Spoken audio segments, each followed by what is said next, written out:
Our guest is Alice Rogoff, publisher of Arctic Today and an advisory board co-chair for the Polar Institute. Alice, welcome. Thank you for joining us. Pleasure.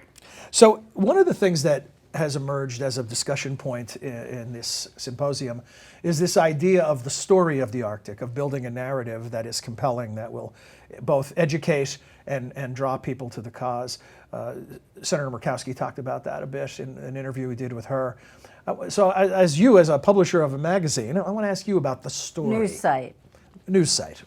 Daily news digital site. magazine, right? Daily news site. I know. Because there is so much news. It's all become a blurred. And give us the URL. Let's do a plug while we're at it. ArcticToday.com. There you go. So when you think of it in terms of a narrative, what is the story of the Arctic? You know, when I first approached the Wilson Center a few years ago about trying to broaden what was happening here, I remember saying to then Jane Harmon, I guess was the person I said this to, that the line ought to be, America, you have a third ocean, and you don't even know what it is, because it's not the Gulf of Mexico. And she sat back and thought, that really does resonate, because everyone would say it's the Gulf of Mexico. So just to put it in context, as Angus King, the brilliant senator from Maine, said yesterday, this is an area that you could describe as a new Mediterranean Sea that's just opening up, or America's third ocean that America doesn't know exists, or a place that is the size of the continent of Africa, of which the U.S. is a part, that nobody in the U.S. knows exists, let alone what's in it or why it should matter.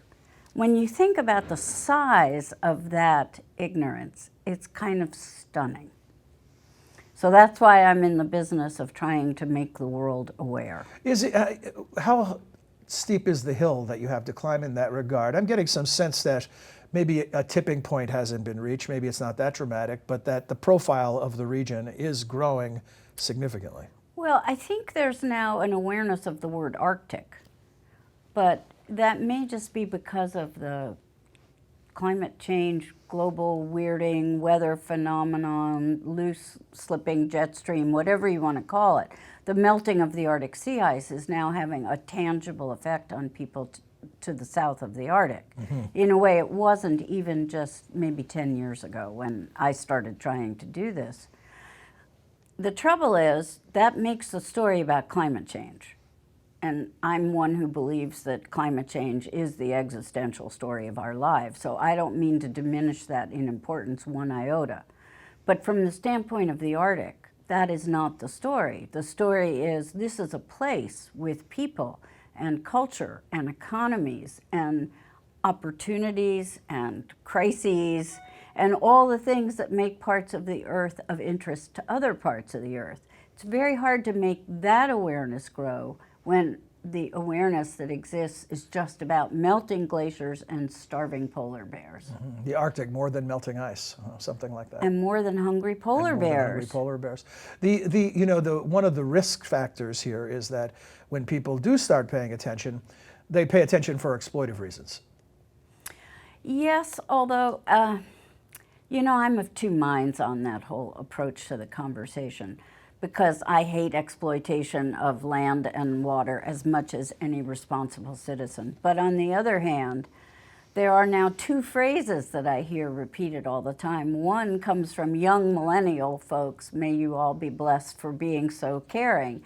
And that's the notion of flight shaming, that it's no longer socially acceptable to get on an airplane and go explore a place you haven't been to before because the airplane itself is making things worse. Okay, I get that. That to me is a side point, unrelated to the Arctic. But the other one is that tourism itself is exploitative, and I don't think that's true. I think that in the beginning, when tourism is small and delicate and intelligent, what it does is make people aware of what is in a region.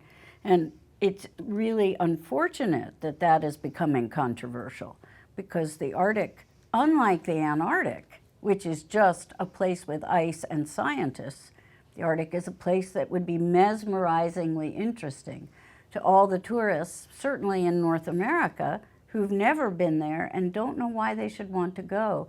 and when they get there, they would care about the place more. Alice, how much do you know about your readers or your site visitors? Who has the most interest in the Arctic? Well, I'd have to say it's people who are practicing professionally the subjects that we talk about here. And of course, that's good and bad. It's good because they know what they're reading and they're very engaged readers. But it means that we don't have the people who need to learn. And is there a strategy for reaching a wider audience? It's the same strategy that every publisher on the web has. Try to find more eyeballs, and it's a challenge. How about a symposium like this? How does that fit into that effort? Well, you know, it fits in the sense that everything that is done in the name of Arctic awareness at think tanks and NGOs around the world is a good thing. We have a reporter here covering it, but it doesn't have a direct impact on growth of eyeballs. There's to a preaching read to the Arctic choir news. aspect.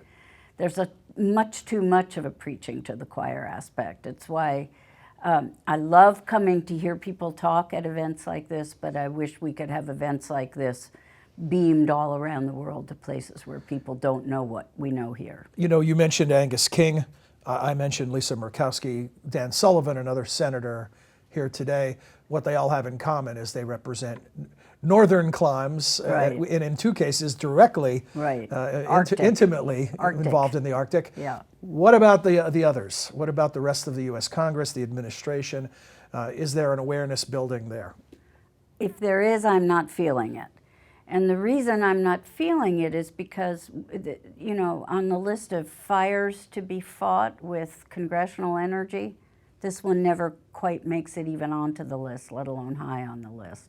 And I'm afraid that the day that that will change will be for the wrong reasons. It'll be a safety disaster, it'll be an environmental disaster, it'll be a military action, it'll be something that really is not about the place, it's just about tragedy and about conflict, and that's what we all hope to avoid. Yeah, that sounds like a familiar tale of human frailty, that we respond to emergencies, or urgent. Or that's what the only Bad time we can news. muster urgency. Bad news sells, good news not so much. Yeah.